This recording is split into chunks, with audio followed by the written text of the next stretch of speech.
السلام علیکم ورحمۃ اللہ وبرکاتہ۔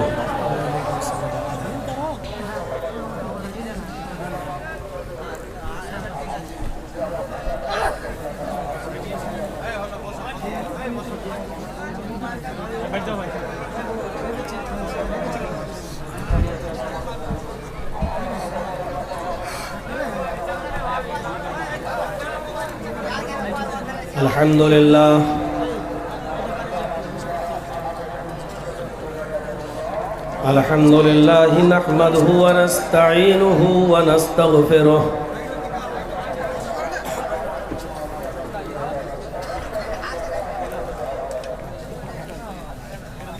ونعوذ باللہ من شرور انفسنا ومن سیئات اعمالنا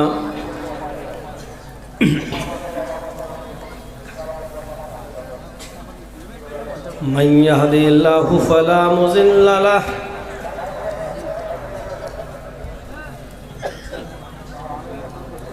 ومن يضلله فلا هادي له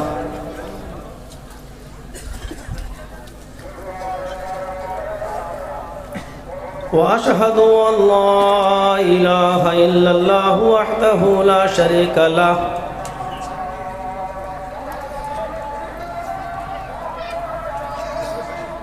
وأشهد أن محمدًا عبده ورسوله أما بعد فإن خير الحديث كتاب الله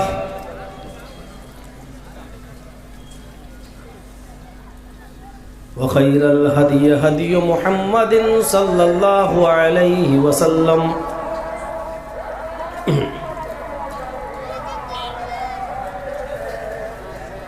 وشر الأمور محدثاتها وكل محدثة بدعة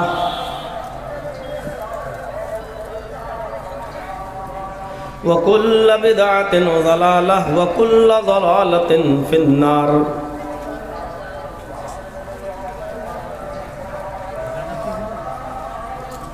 أعوذ بالله من الشيطان الرجيم۔ بسم اللہ الرحمن الرحیم۔ یا بنی آدم خذوا زینتکم عند کل مسجد وکلوا واشربوا ولا تسرفوا انہ لا يحب المسرفین۔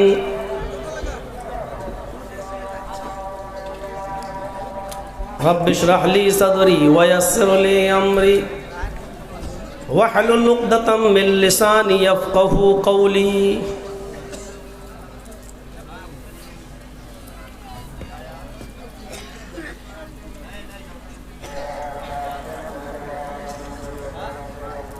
اسٹیج پر تشریف فرما معزز علماء کرام،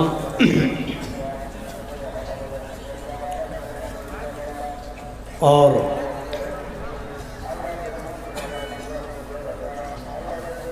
قرب و جوار اطراف و اکناف سے آئے ہوئے معزز سامعین حضرات، نارائن پور ڈسٹرکٹ مالدہ کا یہ 2 روزہ پروگرام کا آج دوسرا دن ہے۔ 27 نومبر کا پروگرام کل ہو چکا ہے، آج 28 نومبر کو ہونا ہے۔ یہ پروگرام آپ کے علاقے کی ایک مسجد کی تعمیر کے سلسلے میں رکھا گیا ہے۔ پیشرو خطیب نے مجھ سے قبل مولانا حبیب الرحمن صاحب نے آپ کے سامنے بہت ہی حسین و خوبصورت باتیں رکھی ہیں، اور مسجد کا تھوڑا تعاون بھی کیا ہے۔ میری تقریر کے دوران تقریباً 11 بجے یا 11:15 بجے کے آس پاس کچھ لوگ کپڑا لے کر آپ کے درمیان میں آئیں گے۔ آپ سے گزارش ہے کہ جلسے میں ڈسٹرب نہ کرتے ہوئے، یہ سوچتے ہوئے کہ من بنا للہ مسجدا بنا اللہ لہ بیتا فی الجنہ، جو دنیا میں اللہ کے لیے کوئی مسجد بنائے گا تو اللہ جنت کے اندر اس کے لیے گھر تعمیر کرے گا۔ اس حدیث پر عمل کرتے ہوئے آپ ان کے دامن میں، آپ ان کے کپڑے میں حتی الوسعت، اپنی استطاعت کے مطابق، اپنی طاقت کے مطابق جو ہو سکے آپ ان کے کپڑے میں ڈالتے جائیں۔ میں نے پہلے ہی ٹائم بتا دیا، 11 یا 11:15 کے آس پاس کچھ لوگ کپڑا لے کر آپ تک آئیں گے، اور جو لوگ کپڑا لے کر جائیں ان سے بھی گزارش ہے کہ وہ شور نہ کریں اور خاموشی کے ساتھ جائیں، اور جو لوگ بیٹھے ہیں ان سے گزارش ہے کہ وہ خاموشی کے ساتھ ان کے دامن میں، ان کی جھولی میں ڈالتے جائیں۔ کل گفتگو ہوئی تھی اور میں نے اتباع سنت کے موضوع پر کچھ باتیں آپ کے سامنے رکھی تھی۔ یہ بتانے کی کوشش کی تھی کہ عبادت چاہے جتنی کر لو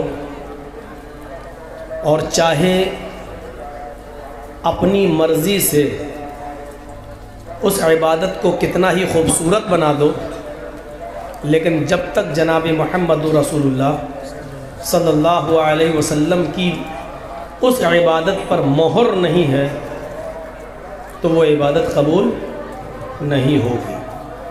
سرٹیفکیٹ چاہیے محمد رسول اللہ صلی اللہ علیہ وسلم کا۔ آج آپ کے سامنے مجھے چند بنیادی باتیں رکھنا ہے جس کا تعلق سماج کے سدھار سے ہے۔ سماج میں جو برائیاں ہیں ان برائیوں کو کیسے نشٹ کیا جائے، ان برائیوں کو کیسے ختم کیا جائے، اس موضوع پر آج مجھے آپ سے کچھ باتیں کرنی ہیں۔ میں کہہ سکتا ہوں کہ میری تقریر کا آج جو ٹاپک ہے وہ ہے اصلاح معاشرہ، یا ہندی میں آپ کہہ سکتے ہیں سماج سدھار۔ معاشرے کی اصلاح کیسے ہو؟ میں چاہتا ہوں کہ آپ کے سامنے قرآن کریم کی جو آیت میں نے پڑھی ہے اس آیت کو میں دوبارہ پڑھوں اور پھر اس کے ترجمے کو پیش کروں۔ اسی سے آپ اندازہ لگا سکتے ہیں کہ میری تقریر کا رخ کس طرف جا رہا ہے۔ اللہ تبارک و تعالیٰ نے بنی آدم کو خطاب کیا ہے، آدم کے سارے بیٹوں کو خطاب کیا ہے۔ یا بنی آدم خذوا زینتکم عند کل مسجد،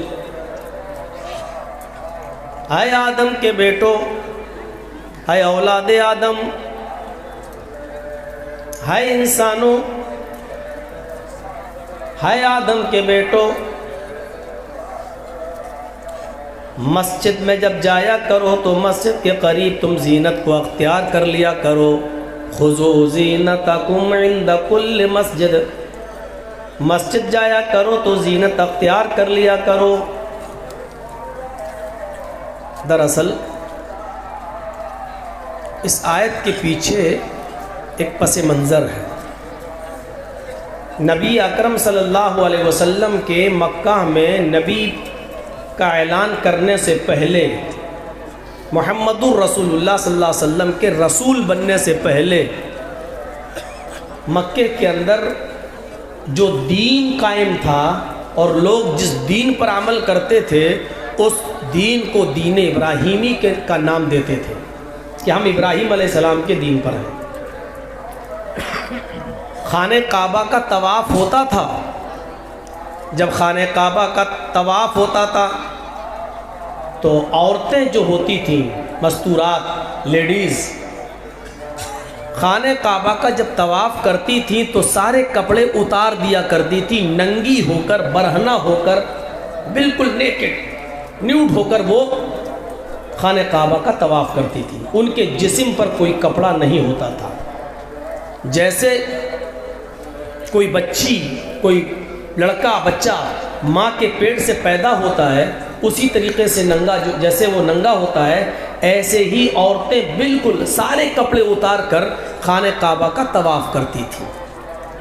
یہ عرب کی پرتھا تھی، رسم تھی زمانہ جاہلیت میں، محمد رسول اللہ کے نبی بننے سے پہلے۔ مرد تو کپڑا پہنتے تھے لیکن عورتیں ساری کے سارے کپڑے اتار کر طواف کرتی تھیں۔ جب اسلام آیا، محمد رسول اللہ صلی اللہ علیہ وسلم نے نبی ہونے کا دعویٰ کیا، پھر اعلان کیا،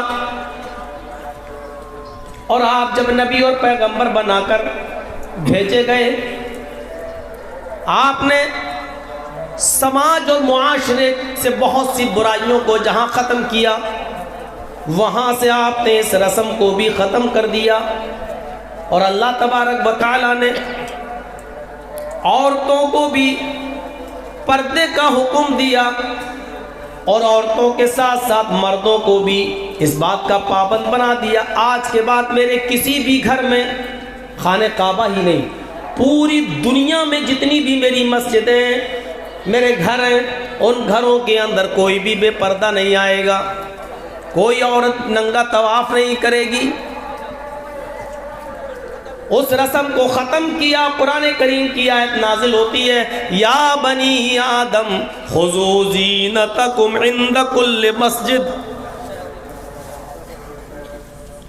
آئے بنی آدم، آئے اولاد آدم، آئے آدم کے بیٹو، مسجدوں میں جایا کرو تو مسجدوں کے قریب زینت اختیار کر لیا کرو، اچھے کپڑے پہن لیا کرو، معاشرے میں سماج میں کپڑوں کا جو چلن ہو وہ کپڑے پہن لیا کرو، زینت اختیار کر لیا کرو۔ بہت سے لوگ ٹوپی کو بھی زینت کہتے ہیں۔ کیا کہتے ہیں؟ جب نماز پڑھو تو ٹوپی لگا لیا کرو، یہ بھی زینت ہے۔ اس کا زینت سے کوئی تعلق نہیں ہے۔ اگر ٹوپی زینت ہوتی تو میدان حج میں ٹوپی لگا کر حج کرنے کا حکم ہوتا، عمرہ کرتے وقت ٹوپی لگانے کا حکم ہوتا۔ لیکن جو لوگ بھی عمرہ کرتے ہیں، حج کرتے ہیں، ان سے پوچھ لو کہ ان کے سروں پر ٹوپی نہیں ہوتی، اور اگر سر پہ حالت احرام میں کپڑا ڈال لیں تو ان کے اوپر دم واجب ہو جائے گا، ایک قربانی دینا پڑے گی۔ تو ٹوپی زینت نہیں ہے۔ یا بنی آدم خذوا زینتکم عند کل مسجد۔ عورتیں خانہ کعبہ کا بالکل برہنہ اور ننگی ہو کر طواف کرتی تھی۔ قرآن نے اس کا سدباب کر دیا، اللہ نے یہ دروازہ بند کر دیا یہ کہہ کر، اے اولاد آدم، مسجدوں کے قریب زینت اختیار کر لیا کرو۔ زینت، اب زینت کو آپ سمجھ لیجئے گا اپنے حساب سے۔ زینت آپ کیا کہتے ہیں؟ عورت بڑا زینت کی ہوئی ہے، وہ لپسٹک، کریم، پاؤڈر جب چپڑ لیتی ہیں، پورا تھوپ خراب کر لیتی ہیں۔ اللہ تعالیٰ نے قدرتی طور پر خوبصورت ویسی بنایا، یہ آرٹیفیشیل اور مصنوعی چیزوں کو لگا کر اچھی خاصی عورت تھی، لیکن اتنی چیزیں چپڑ کر امریکن بندریا بن جاتی ہے، چہرہ دیکھ۔ تو یہ زینت کہتے نہیں، بڑا زیب و زینت کر کے جا رہی ہے، اسی زینت کو کہتے ہیں ٹیپ ٹاپ، ٹیپ ٹاپ۔ اب آپ سمجھ گئے ہوں گے زینت کیا ہے۔ یا بنی آدم خذوا زینتکم عند کل مسجد۔ اے آدم کے بیٹو، مسجدوں کے قریب زینت اختیار کر لیا کرو، اچھے لباس پہن کر جایا کرو، اچھے لباس میں۔ اس کے بعد دیکھیے معاشرے کی دوسری برائی میں، وَكُلُوا، کھانے پینے سے تمہیں کوئی نہیں روک رہا، اللہ نے تمہیں جو رزق حلال دیا اس میں سے خوب کھاؤ. پہلی چیز. وَاشْرَبُوا، حلال چیزیں اللہ تعالیٰ نے تمہارے پینے کے لیے جو بنائی ہیں وہ پیو. لیکن بنگال میں ہر چیز کھائی جاتی ہے، کوئی چیز پی نہیں جاتی. کوئی پانی کھائے گا، دودھ کھائے گا. ہم سے بھی اب لوگ پوچھتے ہیں مولانا دودھ کھائے گا؟ میں چونک جاتا ہوں کبھی کبھی. کھائے گا؟ دودھ کھانے کا چیز تھوڑی ہوتا ہے، پینے کی چیز ہوتی ہے. لیکن دودھ کھائے گا؟ ارے بہت سے لوگ تو بیڑی سگریٹ کھائے گا، لگتا ہے وہ دانت سے چبا چبا کے کھاتے ہوں. کھائے گا. کھانا الگ چیز ہے، پینا الگ چیز ہے. یہاں اللہ نے کیا کہا؟ وَقُولُوا، ہم نے تمہیں جو رزق حلال دیا، جو تم نے اپنی گاڑی کمائی اور محنت سے جو رزق کمایا ہے اس میں سے خوب کھاؤ. وَاشْرَبُوا، اور خوب پیو. حلال چیزیں پیو کا مطلب یہ نہیں کہہ رہا مولانا نے کہہ دیا پیو تو جاؤ پوا لے لو. ہاں مولانا نے کہہ دیا پیو، ڈکار جاؤ. وَقُولُوا، خوب کھاؤ. وَاشْرَبُوا، اور خوب پیو. لیکن آگے ایک بندش، وَلَا تُسْرِفُوا، حد سے آگے نہ بڑھو، حد سے تجاوز نہ کرو. کھانے اور پینے میں جو معیار ہے اس معیار پر قائم رہیے. حد سے آگے نہیں بڑھنا ہے، حد سے تجاوز نہیں کرنا ہے. کھاؤ اور پیو لیکن حد سے تجاوز نہ کرو، آگے مت بڑھو. جو چیزیں حلال ہیں انہی میں سے کھاؤ اور لمٹ میں کھاؤ. جو چیزیں پینے والی حلال ہے، دودھ ہے، شربت ہے، شہد ہے، پیجئے، لیکن حد سے آگے مت بڑھنا. اور ان چیزوں کے کھانے اور پینے میں دوسرا معنی وَلَا تُسْرِفُوا، حد سے آگے مت بڑھنا، اس کا مطلب فضول خرچی مت کرنا. اگر کام آپ کا 1 پاؤ گوشت سے چل رہا ہے تو 1 کلو مت لانا. اگر آپ کا کام 1 کلو گوشت سے چل رہا ہے تو سماج اور سوسائٹی کو دکھانے کے لیے 10 کلو مت لینا. ایک معنی اس کا یہ ہے کھاؤ اور پیو، کھانے اور پینے سے تمہیں کوئی نہیں روک رہا ہے. وَلَا تُسْرِفُوا، لیکن اسراف مت کرنا، فضول خرچی مت کرنا. إِنَّهُ لَا يُحِبُّ الْمُسْرِفِينَ، اللہ تعالی زیادتی کرنے والوں، فضول خرچی کرنے والوں کو پسند نہیں کرتا. اس آیت میں صاف کہہ دیا گیا مسجد میں پہلی چیز زینت اختیار کرو، ننگے مت گھومو. دوسری چیز کھانے اور پینے میں کوئی رکاوٹ نہیں، جو حلال چیزیں ہیں وہ آپ کھا سکتے ہیں اور پی سکتے ہیں.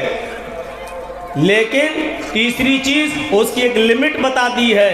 وہ لمٹ یہ ہے ضرورت کے تحت، ضرورت کے مطابق آپ اتنی چیزیں کھائیں، زیادہ نہیں. فضول خرچی نہ کریں اس کے اندر، اور فضول خرچی کرنے والوں کو اللہ تبارک و تعالیٰ پسند نہیں کرتا. قرآن کی پہلی آیت ہے. آئیے دوسری آیت کی طرف ہم آپ کو لاتے ہیں. دوسری آیت کی طرف آئیے. اللہ تبارک و تعالیٰ نے دوسری جگہ فرمایا ہے وَآتِ ذَا الْقَرْبَى حَقَّهُ، وَآتِ ذَا الْقَرْبَى حَقَّهُ وَالْمِسْكِينَ وَابْنَ السَّبِيلِ وَلَا تُبَذِّرُوا تَبْذِيرًا إِنَّ الْمُبَذِّرِينَ كَانُوا إِخْوَانَ الشَّيَاطِينِ وَكَانَ الشَّيْطَانُ لِرَبِّهِ كَفُورًا. اس آیت میں بہت تفصیل سے کہا گیا وَآتِ ذَا الْقَرْبَى، اپنے رشتہ داروں کا، ریلیٹیوز جو ہیں، قرابت داروں کا پورا حق ادا کرو. سماج سدھار ہے تو یہی باتیں آئیں گی. وَآتِ ذَا الْقَرْبَى حَقَّهُ، اپنے قرابت داروں کا، رشتہ داروں کا پورا حق ادا کرو. وَالْمِسْكِينَ، فقیروں کا، غریبوں کا، مسکینوں کا بھی حق ادا کرو، وابن السبیل، اور مسافروں کا حق ادا کرو۔ تیسری چیز، مسافروں کا حق ادا کرو۔ آگے کا وَلَا تُبَذِّرُوا تَبْذِيرًا، لیکن ان کے حق ادا کرتے وقت بھی تم فضول خرچی نہیں کر سکتے۔ ہمارے پاس 1000 روپیہ ہے، وہی 1000 ہے، ہمارے بیوی بچے ہمارے پاس ہیں، سنیے، ہمارے بیوی بچے، ان کو بھی کھانا کھلانا ہے، پلانا۔ اب کوئی رشتہ دار آ گیا، یا کوئی بہت غریب آدمی آ گیا، یا کوئی مسافر آ گیا، اس کو بھی ضرورت ہے، ہم اس کا حق ادا۔ اب ہمیں نیکی کرنا، نیکی ہم چاہتے ہیں ہمیں ثواب مل جائے۔ ہم نے کیا کیا، ہمارے پاس 1000 روپے، ہم نے 1000 روپے ہی آپ کو دے دیا، لو یہاں 1000 روپیہ بھی آپ نہیں دے سکتے، آپ نے ان کو دے دیا، وہ تو مانگ رہا ہے، اس کو دے دیا۔ اب آپ کے پاس کیا بچا؟ جب آپ کے پاس کچھ نہیں بچا تو آپ خود بھیک مانگو گے کیا؟ اب دوسروں کے سامنے آپ ہاتھ پھیلاؤ گے کیا؟ پہلی چیز سنیے، وَآتِ ذَا الْقَرْبَى، قرآن کی آیت دیکھیے، وَآتِ ذَا الْقَرْبَى حَقَّهُ، اپنے قرابت داروں کا، رشتہ داروں کا پورا پورا حق ادا کرو۔ والمسکین، اور تمہیں جو مسکین نظر آئے، جو غریب نظر آئے، ان کا بھی حق ادا کرو۔ وابن السبیل، مسافروں کا بھی حق ادا کرو۔ لیکن اس کے بعد کیا کہا؟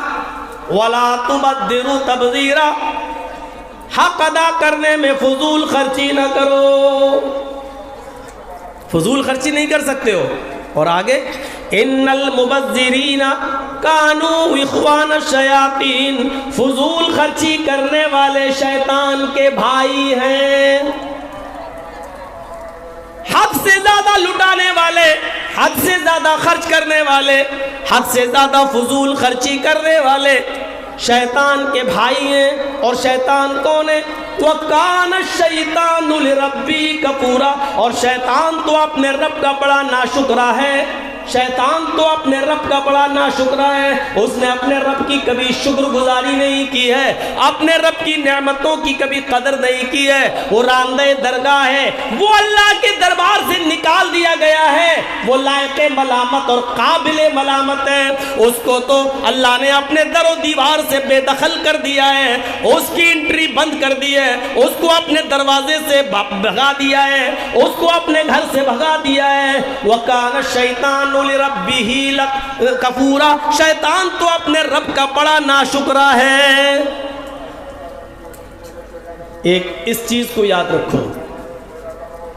اور تیسری آیت، وَالَّذِينَ إِذَا أَنفَقُوا لَمْ يُسْرِفُوا وَلَمْ يَقْتُرُوا وَكَانَ بَيْنَ ذَلِكَ قَوَامًا، اللہ نے یہاں پر بھی فرمایا، یہ تھوڑی سی لمبی آیت ہے، وَعِبَادُ الرَّحْمَنِ الَّذِينَ يَمْشُونَ عَلَى الْأَرْضِ هَوْنًا وَإِذَا خَاطَبَهُمُ الْجَاهِلُونَ قَالُوا سَلَامًا وَالَّذِينَ يَبِيتُونَ لِرَبِّهِمْ سُجَّدًا وَقِيَامًا وَالَّذِينَ يَقُولُونَ رَبَّنَا اصْرِفْ عَنَّا عَذَابَ جَهَنَّمَ إِنَّ عَذَابَهَا كَانَ غَرَامًا وَالَّذِينَ إِذَا أَنفَقُوا لَمْ يُسْرِفُوا وَلَمْ يَقْتُرُوا وَكَانَ بَيْنَ ذَلِكَ قَوَامًا۔ یہ ہے قرآن کی آیت۔ اللہ کے نیک و سچے بندے وہ ہیں جو زمین پر عاجزی کے ساتھ چلتے ہیں، جو زمین پر سنجیدگی سے چلتے ہیں، نظریں نیچی کر کے بہت اچھی طریقے سے سنجیدگی سے چلتے ہیں، خاکساری سے چلتے ہیں، ان کی چلن میں، ان کے زمین پر چلنے میں تکبر و گھمنڈ نہیں پایا جاتا ہے، عاجزی کے ساتھ چلتے ہیں۔ وَإِذَا خَاطَبَهُمُ الْجَاهِلُونَ قَالُوا سَلَامًا، اور اللہ کے بندے وہ ہیں جب جاہل ان سے ملاقات کریں، مخاطب ہو جائیں، مولانا صاحب جا رہے ہیں ہوٹل میں، لوگ چائے پی رہے ہیں، دور سے آواز مولانا صاحب کو دیکھا، مولانا ادھر ایک مسئلہ بتا دو، تیرے باپ کا نوکر ہے مولوی؟ ہوٹل پہ تو چائے پی رہا تھا، مولوی کو دیکھ کے تجھے مسئلہ یاد آ گیا؟ اگر مسئلے کی اتنی فکر تھی تو مولانا مسجد میں نماز پڑھاتے ہیں، کیوں نہیں گیا تو مسئلہ پوچھنے؟ یا مولانا کا گھر تو اسی گاؤں میں، کیوں نہیں گیا تو مسئلہ پوچھنے؟ مولانا کو دیکھ کر تجھے مسئلہ یاد آ گیا؟ اللہ تعالیٰ نے طریقہ بتا دیا مولویوں کو بھی، علماء کو بھی، جب جاہل تم سے مڑ بھیڑ کر جائیں، مل جائیں، جاہل لوگوں سے آمنا سامنا ہو جائے تو تمہاری سنجیدگی کیا ہے؟ قالوا سلاما، السلام علیکم کہہ کے آگے بڑھ جاؤ۔ زیادہ بحث کرو گے تو جیت پاؤ گے۔ آپ چائے کی ہوٹل پہ جاہل لوگ مولانا بیٹھو، ہاں ہاں ایک چائے، ہاں مولانا مسئلہ بتانا ذرا۔ اب وہاں ایک آدمی کچھ کہے گا، دوسرا آدمی کچھ کہے گا، لڑائی جھگڑا ہوگا، وہ جاہل مولوی کے سامنے بھی لڑے گا، ایسا وہ چلے گی۔ السلام علیکم، ٹھیک ہے بھائی آپ کو مسئلہ پوچھنا ہے، آپ ذرا مسجد میں آ جائیے گا، ہم مسئلہ، اچھا ٹھیک ہے آپ ہمارے گھر پہ آئیے گا، ہم تھوڑا قرآن حدیث میں دیکھ کے بتا دیں گے، چلیے آئیے، السلام علیکم، آگے بڑھ جاؤ، السلام علیکم کہو، آگے بڑھ جاؤ، کیونکہ جاہلوں سے کوئی نہیں جیت پائے گا۔ ایک آدمی نے پوچھا آسمان پر کتنے ستارے ہیں؟ کوئی جواب نہیں دے رہا تھا، ایک جاہل اٹھا بولا 5 لاکھ۔ مولانا بولے تمہیں کیسے معلوم؟ تو کہتا ہے کہ 5 لاکھ ہمیں معلوم ہے۔ ارے کوئی دلیل؟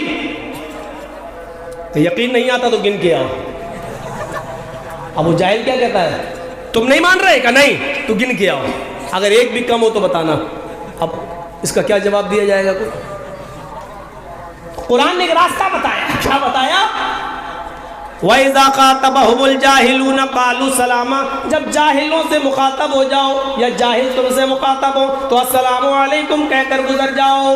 اور اللہ کے سچے بندے کون ہیں؟ وَالَّذِينَ يَبِيتُونَ لِرَبِّهِمْ سُجَّدًا وَقِيَامًا، جن کی راتیں اپنے نرم گرم بستروں سے الگ رہتی ہیں، سجدوں میں گزرتی ہیں، قیام میں گزرتی ہیں، تہجد میں گزرتی ہیں، وہ اللہ کے نیک و سچے بندے ہیں۔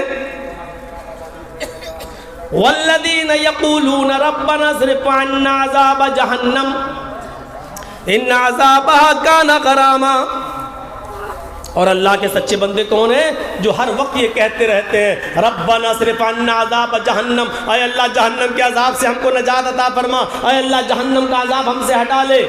ان عذابها کان غراما، تیرا عذاب بہت زیادہ سخت ہے، تیرا عذاب بہت زیادہ چپٹنے والا ہے، تیرا عذاب جسم کی کو جھلسا دینے والا اور اس کے جسم سے چربی کو پگھلا دینے والا ہے۔ اے اللہ جہنم کا عذاب ہم سے ہٹا لے، ہم سے دور کر دے۔ اور اللہ کے بندے کون ہیں؟ سچے۔ والذین اذا انفقوا لم یسرفوا ولم یقتروا، اور اللہ کے نیک بندے وہ ہیں کہ جب وہ خرچ کرتے ہیں تو حد سے زیادہ نہیں کرتے، ولم یقتروا، اور کنجوسی بھی نہیں کرتے، بخیلی بھی نہیں کرتے، نہ جیب کھول دیتے ہیں لٹاتے ہیں، اور نہ بالکل ہاتھ کی مٹھی بند رکھتے کھولتے ہی نہیں، ایسا نہیں ہے، درمیان میں۔ ہاں کیا پکے گا؟ ہاں 2 بچے ہیں، 3 بیوی ہے، ٹھیک ہے، 1 پاؤ گوشت میں ہو جائے گا، گئے جتنی ضرورت ہے اتنا لے آئے، نہیں ضرورت تو 250 گرام، 1 پاؤ گوشت کی ہے، گئے 100 گرام لے آئے، یہ بھی غلط ہے۔ ضرورت تو ہے 4 انڈوں کی، گئے دو آدھے گھنٹے سے کم چلا لو، تو یہ بھی غلط ہے۔ یا پہچان بتائیے اللہ کے نیک بندوں کی کیا ہے؟ لم یسرفو، جب خرچ کرتے ہیں تو ضرورت ہے 4 انڈوں کی، لائے 12 انڈے، بہت دیا اللہ تعالیٰ نے، ایسا بھی نہیں کرتے۔ وَلَمْ يَقْتُرُوا، ضرورت تو 4 انڈے کی، 2 ہی لائے، بھائی آدھا کھا لو، ایسا بھی نہیں کرتے۔ لم یسرفوا ولم یقتروا، نہ بہت زیادہ خرچ کرتے ہیں نہ بالکل ہاتھ بند رکھتے ہیں۔ وَكَانَ بَيْنَ ذَلِكَ قَوَامًا، دونوں کے بیچ رہتے ہیں، اعتدال کے ساتھ، معتدل مزاج، درمیانہ روی، بیچ میں رہتے ہیں، نہ زیادہ خرچ کرتے ہیں نہ بالکل کنجوس و بخیل رہتے ہیں۔ میں سمجھتا ہوں قرآن کی یہ 3 آیتیں کافی ہیں سمجھنے کے لیے۔ یہاں فضول خرچی سے منع کیا ہے۔ اب سنیے، ایک مرتبہ اللہ کے رسول صلی اللہ علیہ وسلم نے ایسا عمل دیکھا تو اس پر بھی قید لگا دی۔